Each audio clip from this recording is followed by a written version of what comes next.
वक्फ ही मुस्लिमांची संपत्ती, लोकांनी ती संपत्ती मशिदी आणि दरगाहला दिली आहे.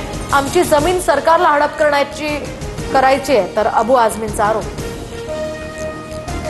वक्फ बोर्डावर बिगर मुस्लिम व्यक्तीची नेमणूक नको, तर या अटीवर चंद्राबाबू नायडूंचा वक्फ सुधारणा विधेयकाला पाठिंबा.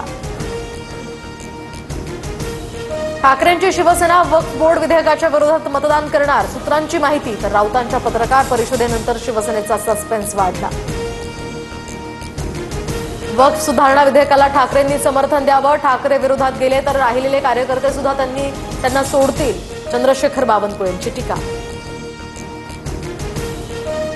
वक्फ दुरुस्ती विधेयक लोकसभेत मांडलं जाणार असल्यामुळे मुस्लिम बहुल भागात पोलीस अलर्ट मोडवर, कायदा आणि सुव्यवस्था राखण्यासाठी मुंबई पोलिसांची खबरदारी.